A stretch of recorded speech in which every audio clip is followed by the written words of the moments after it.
Welcome to California Edition. My name is Brad Pomerance. I'm so glad you're with us today. On this episode, we'll be speaking with Neil Derry. He is a member of the San Bernardino County Board of Supervisors. We'll also be speaking with Bob Lovingood. He is a candidate for a different seat on the San Bernardino County Board of Supervisors. And then we're going to speak with Michael Spezio. He is a professor at Scripps College that focuses on political psychology. You will not want to miss that interview. But first, I know, God only knows what he's going to say. But first, let's speak with Neil Derry. We thank you so much for joining us. Great to be running here. For re-election Yes. this November. I must ask you, though, about your former position. You were on the City Council of San Bernardino. Correct. That city has filed for bankruptcy. It has. Oh, my. I mean, your home. Do you actually live in city limits? No, Okay. I moved to Redlands a few years ago. Fair enough, but what happened, sir? I mean, what's your analysis of the situation? Well, when I left the city council in 2008, the budget was balanced. Revenues were relatively strong, and then we went into this, began the recession in 2007, really hit in 2008. And what's happened is, while the city has actually shrunk its government and its price tag, they haven't shrunk it enough to meet the revenue decline. And revenues have declined dramatically because of property values. And that's really an understatement. I mean, you're being humble when it comes to how much San Bernardino has been hit by this recession.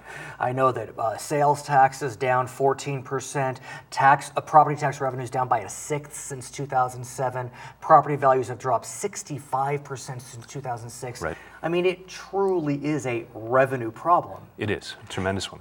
Now, Patrick Morris, the mayor, has said that the loss of redevelopment also impacted the city dramatically. What do you make of that? Well, the city had been misused redevelopment for years. They were using redevelopment funds for ongoing projects and ongoing budget requirements. And that's not unique. I mean, there were plenty of cities who actually used redevelopment dollars to plug other holes in their budgets. Right. It was about $5 million a year that they were using for redevelopment funds for ongoing costs. What about employee compensation? He also indicated that was a tremendous weight.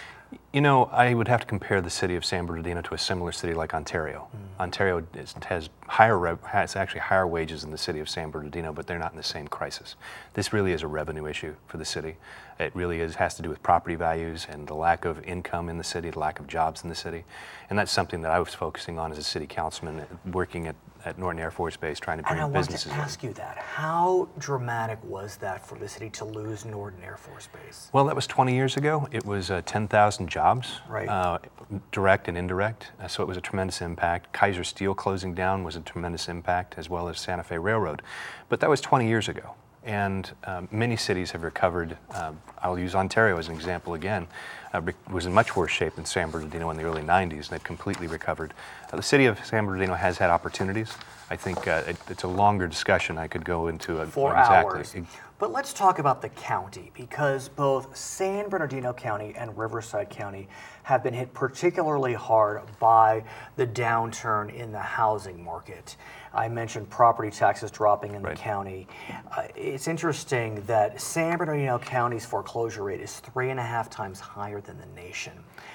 And the county is engaged in a study right now. It's very unique about how the county can try to help deal with the foreclosure crisis. We have created a joint powers authority between the county and the cities of Fontana and Ontario to look at the use of eminent domain, potential use, I'm not endorsing it at this point in time, but the potential use of eminent domain to seize not the houses, but to seize the mortgages of the houses for underwater homes.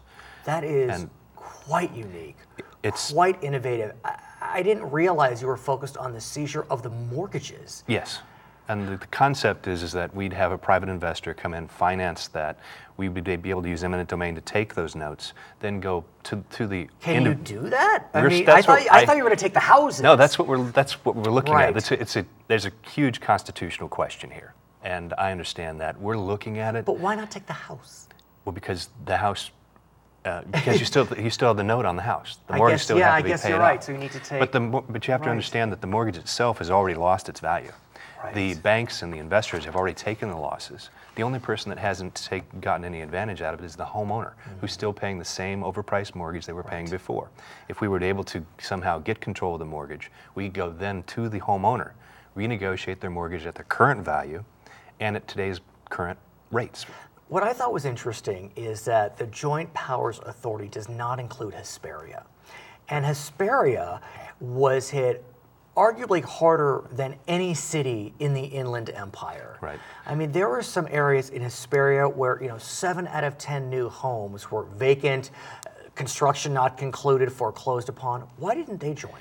Well, we initially asked them to join. The city council declined to. I think they had concerns over the issue of eminent domain. It's a very controversial issue. And I have to say, while I'm not endorsing it yet, I've got real questions about the constitutionality of it. Because if you can use eminent domain to take a note, a mortgage that exists in some other state, right, what can't you take with eminent domain? I think that's a huge question we have to answer and study. But I'm all for studying it, looking at it. I mean, we have to keep our options open. What's interesting is that Fannie, Freddie, the Federal Housing Finance Agency, they have already come out against the idea. Right. Fighting words. It almost makes you want to keep going forward.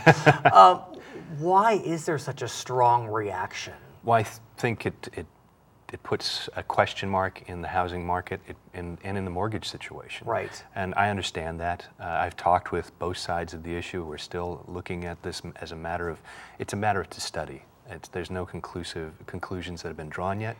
It is a controversial issue. Anytime you talk about eminent domain, it's a very controversial issue. And we're not talking about using it to build a road or to build a sidewalk, which would be traditional uses. We're talking about something that's never been tried before. We also have heard from some traditional banks, and what they have said is that if this tool was used, it would spook them and disincentivize them to engage in future lending in the county, because they'll be fearful that the mortgage could be taken by eminent domain, although you still have to pay a reasonable market value for it. So one could argue, I mean, wouldn't that be better? They could get out from under this misery of property that's... You have to remember, they've already taken the losses, but Joe homeowner, who's still paying the mortgage on it for his $500,000, his now $400,000 mortgage on a $200,000 house, he's not getting advantage of it, but the banks do get the payments. And so there's quite a financial aspect and interest in keeping those payments coming and not lowering them. Now, I'm not saying that's the reason that they're objecting to it. I do agree with some of their concerns, but I also have to look at the fact that and this is one of the things we're also discussing with them, they run many programs that to help people with underwater mortgages, but those folks aren't taking advantage of those programs. And what's so frustrating for so many, and I've spoken with friends, they're basically getting silent or kind of subliminal messages when they call the banks to stop paying. We can't help you until you stop paying. But that's maddening. But once you stop paying, you no longer qualify for most programs. Right. So it really is a frustrating situation. So, innovative plan, whether it's going to go forward, we don't know. What else can government do? I mean, I know that we now have the Homeowners Bill of Rights in California, the national settlement entered into by 49 states. Is there anything else that the state can do, the county can do? Well, we're discussing this with the banks. The banks do offer programs, and there is federal funding available for some of these programs, as well as private funding available. But when the banks hire a firm to make the phone calls to the individuals, they are calling the agencies are calling on behalf of Bank of America or one of these other banks. But now under this new California law, there has to be a single point department. But we'll see what happens. Right. Well, one of the things we're looking at as a compromise would be for the county to actually run the program. See? The idea would be that you're much less likely, if I'm underwater in my mortgage with my bank, I don't want to hear from my bank. I'm not going to talk to my bank. They're only going to give me bad news. If the county or my county supervisor sends me a letter saying, we've got this program here that we will facilitate for you, they're much more likely to return our phone calls. Governments do run first-time homebuyers programs, so why not try to help a distressed property get out of distress? And make sure that those properties don't go into foreclosure and further damage the market. And it's a blight in the neighborhood, so it really could be a win-win both for homeowner and for county. Neil Derry, I want to thank you for joining us. He is running for re-election to the San Bernardino County Board of Supervisors. But when we come back, we'll be speaking with Bob Lovingood, who's running for a different seat on the San Bernardino County Board of Supervisors. I'm Brad Pomerance. We'll be right back.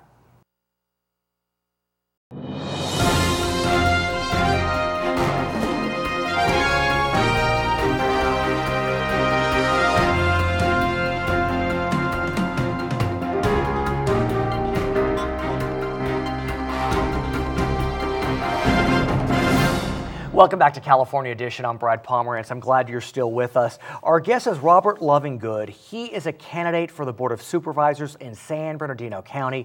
That election will be held in November. He's in a runoff. There was a primary in June. Two candidates advanced. You're one of the two. Yes. We congratulate you. Well, thank you. So talk to us about yourself. You are not a politician per se. You have not held public office. Give us your background.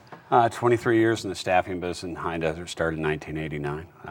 Have employed up to 1,100 employees. Wow. Work with a diverse group. We recruit physicians, engineers. We have contract labor staffs within mining, industrial minerals. Bit of a Kelly services at the same time. Sure. So we have the unique ability to have a very broad cross section of employers that we work with. You mentioned you're in the High Desert, and I really Yes. want to talk about the High Desert because I think about the High Desert 10 years ago, and the area was just booming. Correct. It was really the new frontier, and you know as well as anyone, the High Desert fell and fell hard. I think about Hesperia, for example. I remember the LA Times did a series a few years ago talking about how there are new developments in Hesperia. 7 out of 10 homes in foreclosure, no construction continued. I mean, it is really rough. Am I right? You are, but I think we've rebounded. We've hit bottom, in my opinion. There is new construction. If we went through, a good friend in real estate, and much brighter than myself in that area, says, it starts at the coast and it ends in the desert. And so then we were the last to really suffer the hit, and we had the greatest fall. And that was all part of the national debacle of, basically, if you want to call them stated income loans, allowing people to go into debt and accept things that they were never going to be capable of paying up.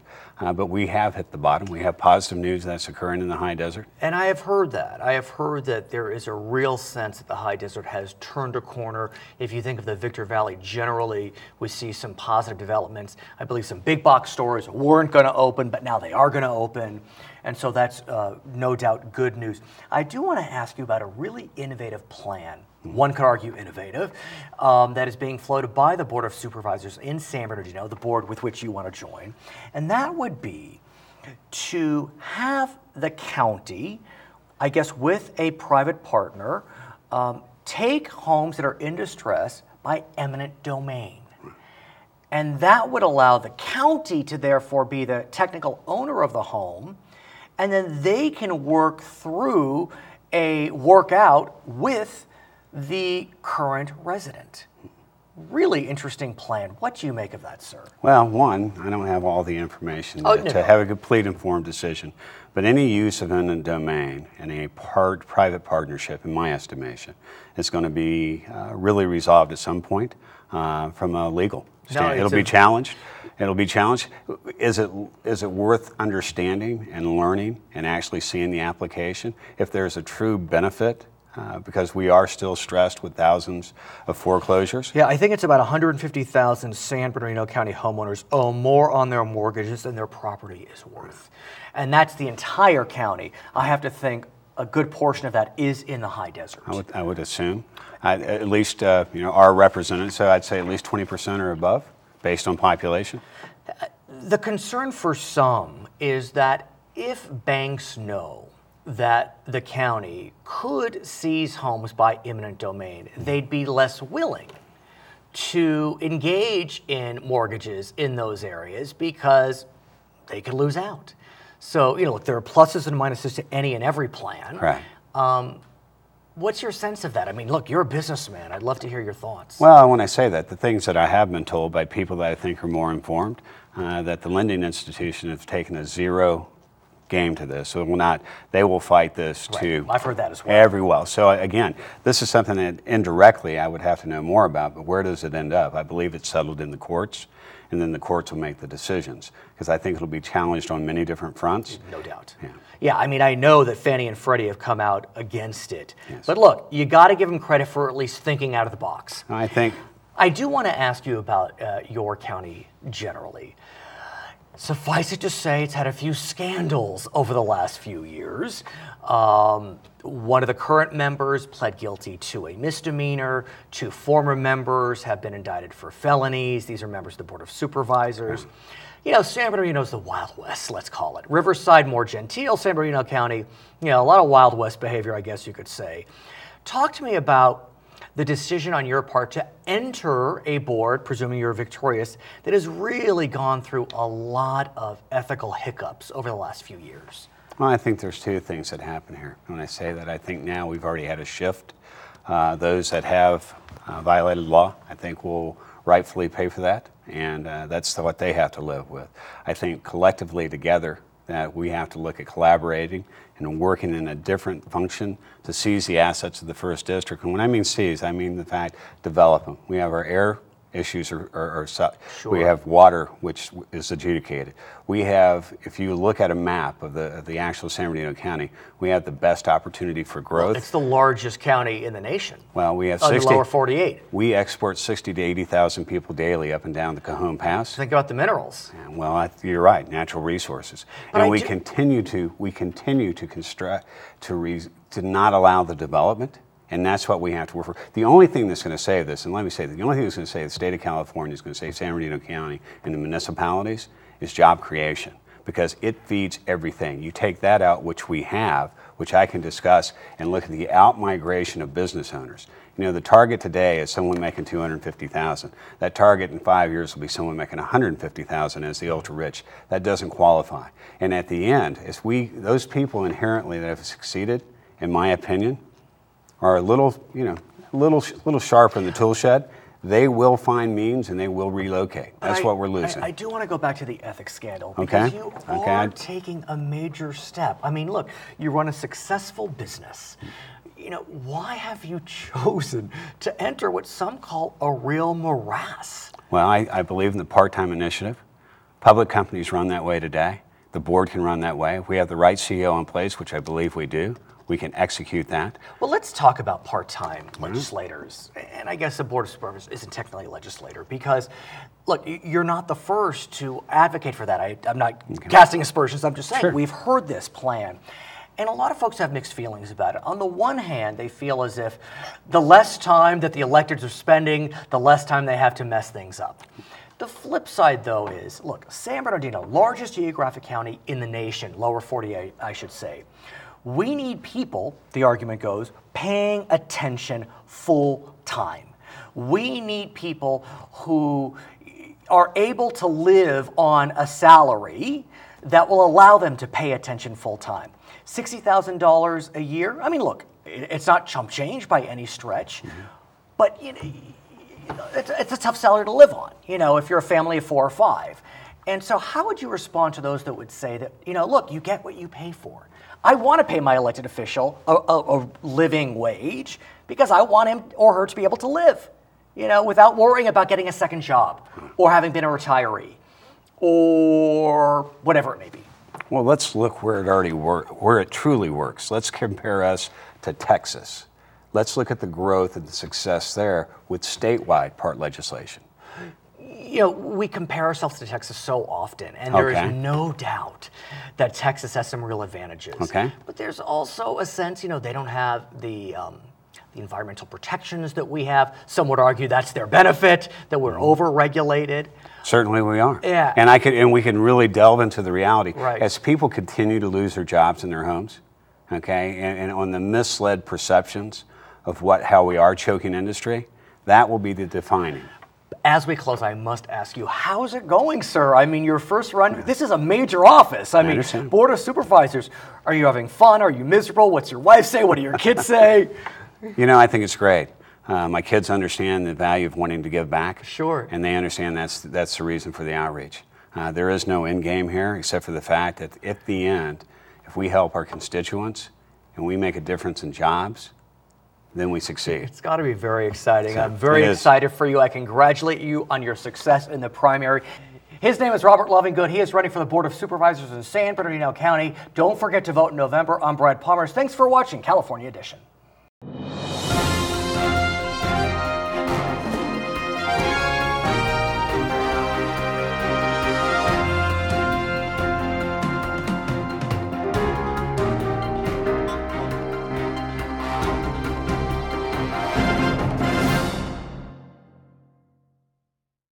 Welcome back to California Edition. I'm Brad Pomerance. Our guest today is Michael Spezio. He is a professor at Scripps College. You want to listen to this interview. It will be fascinating. He is one that looks at political psychology. Is that the best way to say it? That is a really good way to say it. And yes. what he has done is he has done extensive studies on physical appearance and how physical appearance impacts voters. And I'm just so glad you're here. I can't wait to get into it. So let's talk most generally about your studies and what you were looking at. Okay, well, we have in the United States a desire to have a deliberative democracy in which people make decisions based on informed choices where they know the issues and they're choosing the people to best represent them on those issues. It's a great aspiration. I'm for it. I think everyone's for it. Can I just tell you, I'm laughing at myself because I think about the fact I'll be watching television and I'll see a Politico talk and I'll say, that's a Democrat, that's a Republican. And you know what? Most of the time I'm right. Yeah. Despite my thin skull or thick skull, whatever you want to call it, I almost feel like I can tell. Yeah. That's right, and so we want people to be able to tell what who a person is for, what they stand for by what they say. Then we have this problem that science has really demonstrated since the late 80s. Work has shown that in fact our real elections are associated with and strongly influenced by where it actually matters for a margin of victory by the physical appearance of our political candidates. Let's break it down. When you say physical appearance, what do you mean? Do you mean their head, their face, their body, their clothing, their gender, their race, their ethnicity? That's great. All great questions. So definitely gender and racial background, ethnicity play a huge role. And what the earliest work in the late 80s showed that when you even control for those things like, these use short video clips, these studies, things like posture and gesture with the sound completely off actually allowed people who had no idea about what the candidate stood for, allowed people, after viewing a 10-minute video, sound off again, to pick who was most likely going to win that election. And that's the key and why I wanted you on the program. It goes almost without saying that, sure, gender, race, ethnicity, that's going to play a role. But these are intangibles. Yes. And they are intangibles that you have been able to show make a difference. Let's start with the head. Yes. What can you tell us about the head, the face? Well, so we know that from a series of studies that what you think about a person in terms of how attractive they are can make a difference, but only under certain circumstances. And I want to emphasize that these differences are small, but they're well above chance level, so that if you were a betting person, you could get 200 people into a room and put real races side by side and get the results from those and go to Vegas and you would make money. But what's interesting about your studies is you have done analysis where the face is covered. All the person is seeing is really the hair and the jawline. That's right. So it's not facial expressions per se. It's beyond facial expressions. That's right. So when we control, we published a study in 2008 and again a new study that just came out in May of 2012. And when we control for matching head size, head position, so direct gaze toward the camera, when we control for race and ethnicity, when we control for gender, so that means each pair is either a man or a woman pair. When we control for all of that, we still see these effects. And then what was really shocking for us, and this was a collaborative project with a student at Scripps College where I teach. She did this for her senior thesis at Scripps. We ask all of our students to do a capstone project. And she really got into it. And what she did is she obscured the faces. And she left the hair, she left the jawline, and she left the clothing, the posture. These were all still images, and then we displayed these images for all of about a second, side by side. People picked. And they were predictive. How it was amazing. And I say this specifically for men, is a good hair. or having hair. It turns out that it's somewhat important if you're older, but if you're actually say middle age, or if you have an older person who's an incumbent, that can overcome some of that. Let's talk about posture and clothing. How important are those two elements? Well, those studies are still ongoing to determine exactly what is contributing and how much a person's cleanliness of clothing and sort of cultural norm of clothing, as well as cultural norm of hair and posture. These things are ongoing. What's really interesting to me is we thought at one point, even as recently as about a year ago, that it was all down to the face. And so politicians didn't have any control over the face. They have, well, within limits. Within limits, yes. Surgical limits. Yes, of course. But now we are seeing that other aspects over which politicians can exert more control also have a significant effect, which may indicate that our deliberative democracy may not be as much in danger as we thought. That is, go ahead. No, please, because it's interesting. I think about the current presidential race, and in some ways it's become a bit of class warfare. I don't use that term pejoratively, but you have someone who's being perceived as a patrician versus someone who's being perceived as a man of the people. And I have to think that how they dress, how they do their hair, I mean, that's going to matter. Because it can play right into that narrative. Yeah. Our research suggests that when you get to a level of the presidency, which so many people tune into, that these matters of appearance make some difference still, but not as much as when you have much of the voters, say, who are uninformed about their senator or their state or federal representative.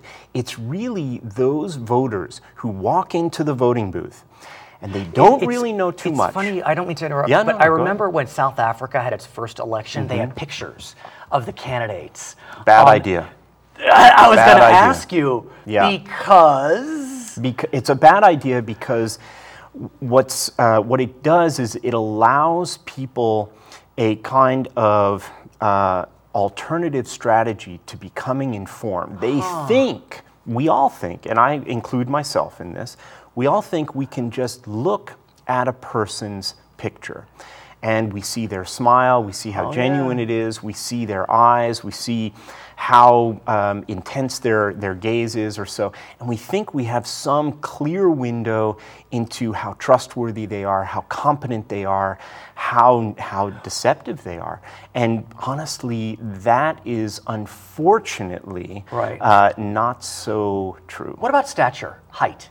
So height definitely matters. And in our photos, we did not actually play with that. So you control for it? We control for height. It's real. What we try to do is control for anything except we varied the actual physical appearance with the faces there. And of course, we replicated, when we did this study in 2008 and again in 2012, we replicated the work that has been done since the late 80s, and it's also cross-cultural. This effect has been shown in Mexico, it's been shown in several countries in Latin America. What about gender? Do men and women see it differently?